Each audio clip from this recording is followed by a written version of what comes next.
Talk about style, I talk about form, the form of pop, yeah? The form is what hits you. And it's only really journalists that are interested in talking about content. And that's why we have people like Billy Bragg that are so interested in getting across their content.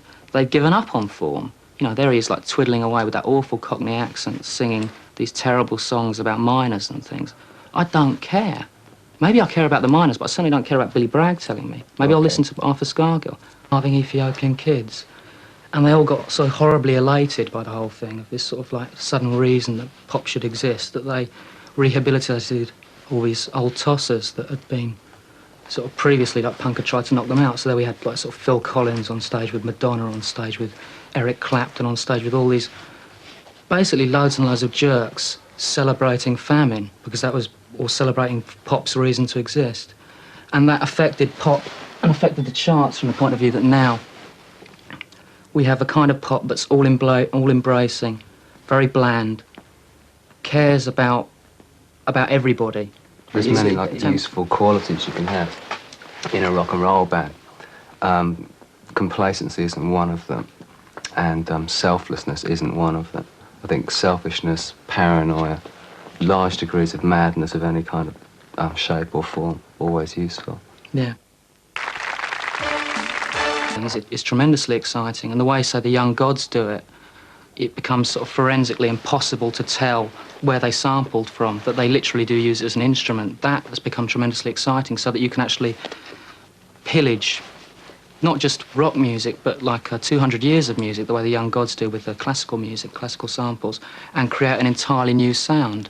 And that's fascinating. And it was like, in '67, there were all these people, like, wandering around with little butterflies stitched to the back of their jeans and, like, sort of proffering flowers to everybody. And the next minute, they're you know, like, chucking petrol bombs at the police. So I can't quite see how... What were the most exciting musical moments of the '60s? I mean, for me, it would probably be, like, having seen, like, retrospectives on the Old Grey Whistle Test and that sort of thing. I mean, for me, the best shot of the '60s is Mick Jagger doing Gimme Shelter. It's got all to do with idealism. It just looked really good. It sounded really mean. Woodstock was infinitely preferable to Live Aid. Live Aid was a crime. It was appalling. You can forget them all in favour of Altamont. Yeah, Altamont. Really important. Altamont was the big one. That was fun. That was when they hit the death of the hippies. I mean, and that was so important. What, you enjoyed seeing somebody killed on screen? Oh, well, actually, that's an interesting question. Do you enjoy seeing somebody killed on screen, right? You probably do enjoy seeing somebody killed on screen. I don't want to... I'm not being sort of deliberately contentious, but that's rather like the way I treat the sort of Iran-Iraq war or something like that. It does look brilliant on screen, yeah? And Altamont, the film, Gimme Shelter, looked brilliant. You had it all, the Stones, the Hells Angels, loads of people on bad acid trips. It's just obviously, you don't really want anybody to die at a gig. It's obviously morally wrong. One of the questions that we're asking in this programme is... We're talking about aesthetics, and pop is about aesthetics, and Altamont was about... Do you think people are losing their humanity?